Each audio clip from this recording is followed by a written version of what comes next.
Dikatakan wal Qur'anu hujjatun laka au hujjatun 'alaik.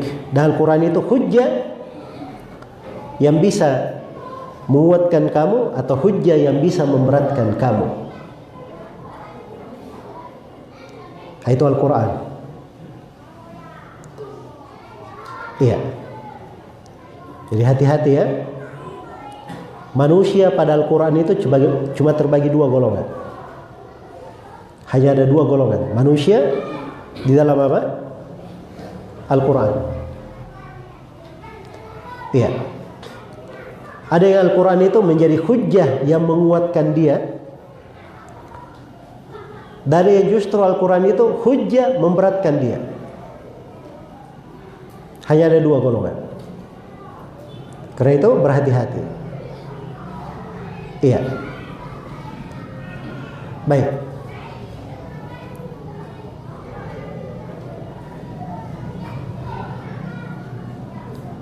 Ini keberadaan terkait dengan Al-Quran. Bagaimana keagungannya.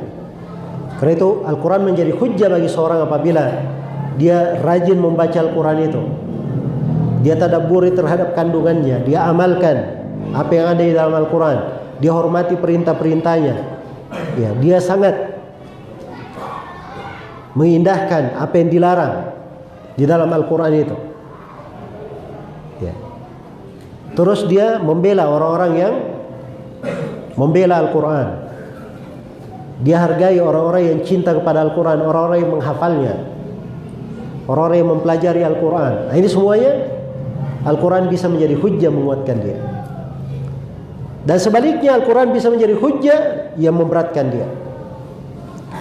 Kalau dia berpaling dari Al-Quran, ya, tidak tadabbur terhadap kandungannya, tidak mengamalkannya, tidak membacanya, tidak berhukum dengan hukum-hukumnya,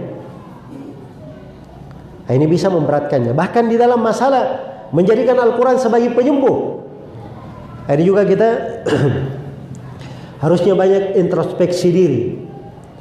Masalahnya kita ini kalau sakit, sedikit-sedikit sakit, pikirnya kemana? Dokter, obat. Kan begitu? Ya, coba diperiksa diri nih. Kalau sakit, ada nggak yang baca surah Al-Fatihah untuk dirinya? Dia berobat dengan Al-Quran. Dia bacakan dirinya ayat-ayat kursi. Dia bacakan dirinya ayat kursi. 3 kul. Iya. Jelas ya? Ini kita periksa diri kita. Sebab salah satu bentuk seorang itu bermasalah dengan Al-Quran kalau dia tidak pernah menjadikan Al-Quran sebagai penyembuhnya. Sebagai penyembuhnya. Baik. Jadi itu penting ya. Kalau orang misalnya sakit, kalau demam saya perlu misalnya Panadol ya, paracetamol apa ya.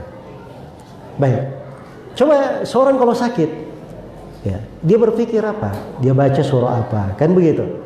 Dia baca Al-Fatihah, dia bacakan ayat kursi, 3 kul, atau dia baca surah-surah yang mencocoki dirinya. Nah, ini penyembuhan namanya. Karena itu hati-hati, Al-Quran itu banyak bentuk. Iya. Yang kadang seseorang dianggap bermasalah dengan Al-Quran. Di antara bentuknya kalau ada pengajian-pengajian dibacakan padanya ayat-ayat atau pengajian tafsir, ya, dia tidak menghadirinya. Nah, ini hati-hati, jangan sampai dia ada masalah dengan Al-Quran. Kalau dia cinta untuk hadir, senang ketika ada ayat dibacakan, dia dengarkan, ya, hatinya itu luar biasa gembiranya. Nah, itu Masya Allah ya. Ya, Masya Allah. Nah, itu harusnya seperti itu. Keindahan Al-Quran pada diri seorang hamba. Iya, saya beri perumpamaan ya, mendekatkan supaya kita lebih bisa mengagungkan Al-Quran ini. Kadang ada seorang yang berbicara, orang yang dia hormati. Ya, anggaplah misalnya Bapak Presiden sedang berbicara kepada jemaah masjid ini. Ya. Kira-kira jemaah masjidnya ngantuk-ngantuk atau? Sekarang saya tanya, kalau ada Bapak Presiden di sini, berdiri, berbicara, Ya, sangat dinanti oleh jemaah masjid. Kira-kira bagaimana? Perhatian atau tidak? Kan perhatian kan? Iya. Ini presiden manusia berbicara hal biasa. Jelas ya? Itu Al-Quran firman siapa? Firman Allah Rabbul Alamin. Ya, kita harusnya memandangnya dengan pengagungan. Memandangnya dengan pengagungan. Baik, Masya Allah ya. Jadi ini mana wal Qur'anu hujjatun laka wa hujjatun au hujjatun alaik. Kemudian